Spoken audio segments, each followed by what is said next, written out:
2024 का अंकगणित और आज का हमारा अंकगणित का नंबर है 40। जिस बिहार में ओवैसी और उनकी पार्टी ने इंडिया गठबंधन को वॉकओवर दे दिया था, बिहार के जिस चुनावी मैदान को ओवैसी ने कांग्रेस और आरजेडी के लिए छोड़ दिया था, उसी बिहार में ओवैसी की एंट्री हो गई है। बीच चुनाव में बिहार के चुनावी धरती पर ओवैसी फैक्टर उतर आया है। ओवैसी और उनकी पार्टी ने इंडिया गठबंधन के खिलाफ एक तरह से विद्रोह करते हुए 10 लोकसभा सीटों पर अपने उम्मीदवार उतारने का ऐलान कर दिया। सवाल यही है कि आखिर ओवैसी ने यह बड़ा और चौंकाने वाला फैसला क्यों किया? इसके पीछे उनकी चुनावी चाल क्या है? उससे बड़ा सवाल यह है कि बिहार में ओवैसी फैक्टर से किसका संकट बढ़ेगा, किसे मदद मिलेगी? क्या बिहार की 10 सीटों पर एम/वाई समीकरण बिगड़ने वाला है? क्या ओवैसी की एंट्री से इन 10 सीटों पर एनडीए को मदद मिलने जा रही है?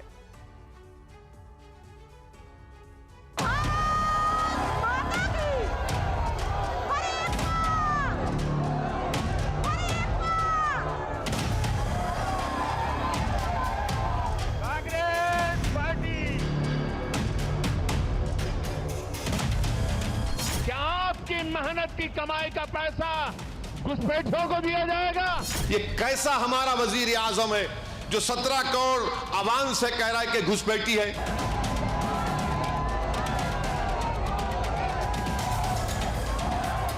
मेरी माताओं बहनों, ये आपका मंगलसूत्र भी बचने नहीं देंगे।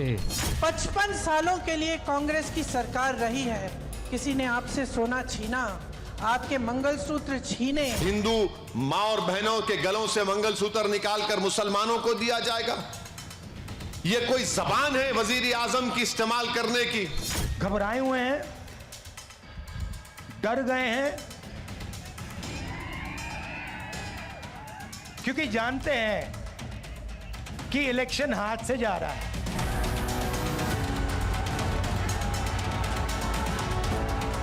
सरकार बन गई मुल्लाओं की, मदरसों की और माफियाओं। अगर ये दंगाई उत्तर प्रदेश में इस प्रकार से अत्याचार करते, अब तक मैं इनको लटका करके, उल्टा लटका करके ठीक कर देता। नफरत की दीवारों को उठाकर इबादत गाहों को निशाना बनाना चाहते हैं।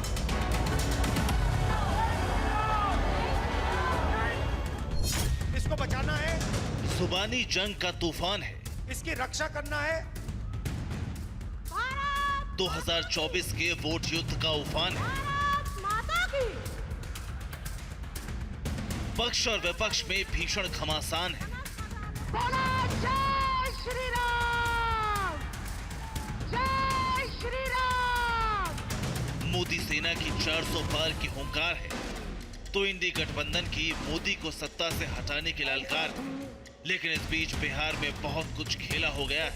एक ऐसा खेल जिसमें कांग्रेस और आरजेडी का इंडी गठबंधन बहुत बड़े संकट में फंसता नजर आ रहा है।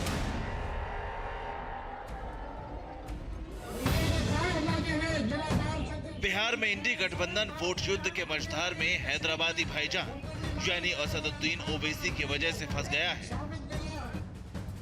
ओवैसी ने अचानक ऐसी पलटी मारी है, ऐसी चाल चली है कि इंडी गठबंधन बिहार की 10 सीटों पर चारों खाने चित हो सकता है। अब तक ओवैसी की पार्टी यानी एमआईएम बिहार की सिर्फ एक लोकसभा सीट पर चुनाव लड़ रही थी। वो सीट थी किशनगंज। लेकिन अब ओवैसी ने यू टर्न लेते हुए बिहार की 10 सीटों पर उम्मीदवार खड़ा करने की घोषणा कर दी है। यानी ओवैसी की पार्टी बिहार की 10 सीटों पर चुनाव लड़ेगी। 9 सीटों के सिलसिले में हम लोगों ने फैसला किया है कि बाकी जो 4 लेवल पर जब इलेक्शन होगा तो उसमें हम कैंडिडेट देंगे, एमआईएम कैंडिडेट देगी। हमारे पास अच्छे कैंडिडेट मौजूद हैं और भी लोग आ रहे हैं। तो उसमें कुछ जगहों पर तो हमने डिसाइड कर लिया है कैंडिडेट्स का, और बाकी जगहों पर हम जल्द से 1-2 रोज में जल्द से जल्द कैंडिडेट्स का ऐलान करेंगे। एक सीट पर एमआईएम चुनाव लड़ रही है और अब 9 नई सीटों पर भी वोट युद्ध में उतरने का ऐलान हो चुका है। यानी कुल 10 सीटों पर ओवैसी अपनी ताकत की आजमाइश करने जा रहे हैं। बिहार की वो 9 नई सीट कौन कौन सी है जहां ओवैसी उम्मीदवार खड़ा कर रहे हैं? प्रत्याशी खड़ा करने के पीछे मकसद क्या है? इन सभी सवालों का हम आपको जवाब देंगे, इसका संपूर्ण विश्लेषण करेंगे। लेकिन सबसे पहले ये जानना जरूरी है कि जिस ओवैसी ने बिहार में इंडी गठबंधन का साथ और समर्थन देने का वादा किया था, उम्मीदवार नहीं खड़े करने का फैसला किया था, उन्होंने अचानक 10 सीटों पर कांग्रेस और आरजेडी का खेल खराब करने की कवायद क्यों शुरू कर दी? इस सवाल का सबसे सही जवाब अगर कोई दे सकता है तो वो है ओवैसी और उनकी पार्टी। बिहार में इंडी गठबंधन के खिलाफ ओवैसी के विद्रोह के पीछे 3 बड़े कारण हैं। तीनों कारण एक एक कर खुद एमआईएम के जनरल सेक्रेटरी आफ्ताब अहमद से सुनिए। पहली वजह ये रही, इलेक्शन के दिन लालू जी का वीडियो जारी हुआ और उस वीडियो में जारी करके लालू जी ने ये कहा कि किशनगंज की सीट से आप डॉक्टर जावेद को वोट दीजिए। इसका मतलब ये हुआ कि लालू जी ये कहना चाह रहे हैं कि आप किशनगंज से अख्तुल ईमान को हरा दीजिए। आप जानते हैं कि लालू जी से एक संपर्क रहा है अख्तुल ईमान साहब का, 3 बार उनके एमएलए रहे हैं, इसलिए थोड़ी बहुत तो हमदर्दी और दिलचस्पी होनी चाहिए थी। लेकिन जब लालू जी ने आकर ये कहा कि आप अख्तुल ईमान को किशनगंज से हराइए तो हम लोगों को बहुत दुख हुआ। पहला कारण तो आपने सुन लिया, अब दूसरी वजह पर भी गौर फरमाइए। तेजस्वी भी आए और पूर्णिया में और दूसरी जगहों पर आके उन्होंने कहा कि किसी बाहरी पार्टी को आप इलेक्शन यहाँ न लड़ने दीजिए। बाहरी का मतलब है कि एमआईएम एक बाहरी पार्टी है। हिंदुस्तान की हर जगह कितने स्टेट्स में, 15 स्टेट्स में एमआईएम इलेक्शन लड़ रही है, वो एक बाहरी पार्टी हो गई। और राजद जब जाके बंगाल में इलेक्शन लड़े, राजद जाके दिल्ली में इलेक्शन लड़े, तो वो बाहरी नहीं है। तो ये रवैया जो इन लोगों का रहा है, ख़ासकर इंडिया अलायंस का, जैसे इंडिया अलायंस भी कहते हैं, इनका ये रवैया रहा है कि अक़लियतों का वोट तो लिया जाए लेकिन अक़लियतों को हिस्सेदारी न दी जाए।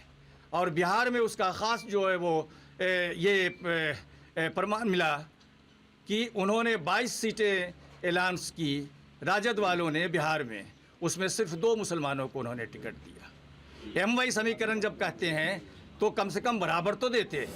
प्रेस कॉन्फ्रेंस में कैमरे के सामने एमआईएम के जनरल सेक्रेटरी ने इंडी गठबंधन के खिलाफ खेला करने का तीसरा कारण भी बताया, उसे भी सुनिए। हमने पहले भी उनसे कहा था कि हमको इंडिया अलायंस में ले लीजिए, हम इंडिया अलायंस में जाने के लिए तैयार हैं, लेकिन उनको मुसलमानों का वोट चाहिए, अक़लियतों का वोट चाहिए, लेकिन उनको हिस्सेदारी में नहीं देने के लिए तैयार हैं। और उन्होंने इंडिया अलायंस में हमको नहीं लिया, हमको अछूत बना कर रखा। तो हम अछूत हैं तो ठीक है, हम अलग से इलेक्शन लड़ेंगे। बिहार में कांग्रेस आरजेडी के खिलाफ ओवैसी के विद्रोह के ये वो कारण हैं जो एमआईएम गिना रही है, लेकिन राजनीति के जानकार कह रहे हैं कि ओवैसी के आक्रोश की वजह दूसरी है। सूत्रों के मुताबिक ओवैसी ने कांग्रेस से अनुरोध किया था कि हैदराबाद की जिस सीट से वो चुनाव लड़ रहे हैं वहां कांग्रेस हिंदू उम्मीदवार उतारे, लेकिन कांग्रेस ने इसका ठीक उल्टा किया। कांग्रेस ने ओवैसी के खिलाफ मोहम्मद वलीउल्लाह समीर को खड़ा कर दिया। तो क्या कांग्रेस के हैदराबाद में ओवैसी के खिलाफ मुस्लिम उम्मीदवार उतारने से नाराज होकर ओवैसी ने यह फैसला किया? क्या बिहार में ओवैसी ने कांग्रेस से हैदराबाद का बदला ले लिया है? इस प्रश्न का आधिकारिक उत्तर तो अब तक नहीं मिल सका है, लेकिन राजनीति के जानकार कह रहे हैं कि बिहार में ओवैसी विद्रोह के पीछे हैदराबाद वाला फैक्टर भी हो सकता है। और मुझे यकीन है कि इंशाअल्लाह ताला अब की बार 3 रुकने पार्लिमान मजलिस के कामयाब होकर जाएंगे इंशाअल्लाह ताला। किशनगंज में 26 तारीख को पोलिंग हुई है।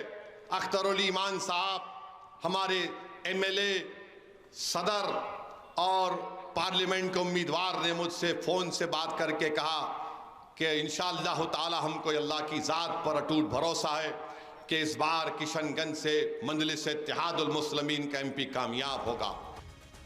अब ये जानना भी जरूरी है कि ओवैसी और उनके पार्टी ने बिहार की किन 10 लोकसभा सीटों पर जोर आजमाइश करने का फैसला किया है और क्यों।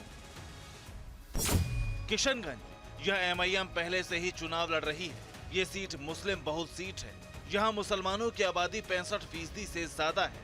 शिवहर में 18% मुसलमान है। गोपालगंज में 16% मुस्लिम आबादी है। पाटलिपुत्र में 8%, महाराजगंज में 12%, मुजफ्फरपुर में 15%, मधुबनी में 24%, जहानाबाद में 7%, कराकाट में 9% और वाल्मीकि नगर में 20% मुस्लिम अल्पसंख्यक है। मतलब ओवैसी बिहार की जिन 10 सीटों पर अपना उम्मीदवार उतारकर वोट युद्ध लड़ने जा रहे हैं, वहां ठीक ठाक मुस्लिम आबादी है। ओवैसी की पार्टी अगर मैदान में नहीं उतरती तो इन 10 सीटों पर मुसलमानों के वोट इंडी गठबंधन को मिलना तय माना जा रहा था। लेकिन अब ओबीसी के आने से कांग्रेस का खेल खराब हो सकता है, आरजेडी का एमवाई समीकरण बिगड़ सकता है। ओवैसी के चौंकाने वाले फैसले से बिहार की इन 10 सीटों पर मुकाबला त्रिकोणीय हो गया है।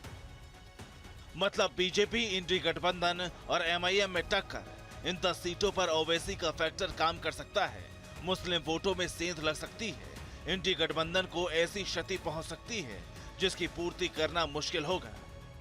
हमने टिकट नहीं देकर इन दोनों के ईमान की आजमाइश कर ली कि हम उनको वॉक ओवर दे रहे हैं, वो हमारे साथ क्या कर रहे हैं।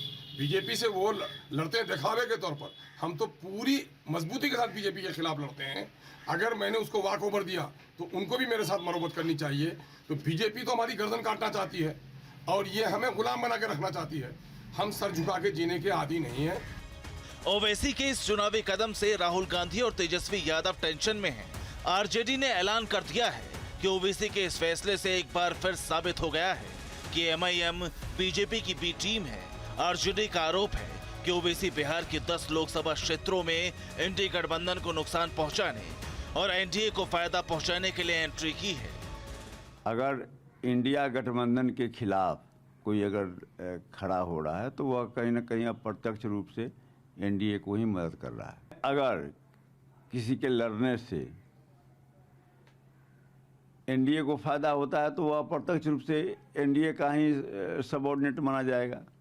ओवैसी जी की भी पार्टी है, पॉलिटिकल पार्टी, और वो भी अपना विस्तार करना चाहते हैं कई राज्यों में, जिसमें बिहार भी है।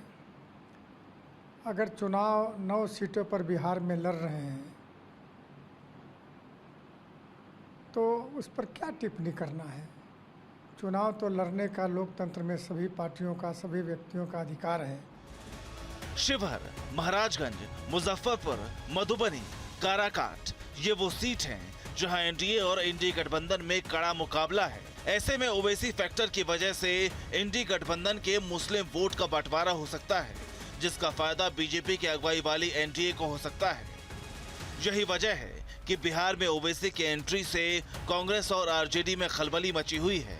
रुपेश कुमार, पटना, TV9 भारतवर्ष।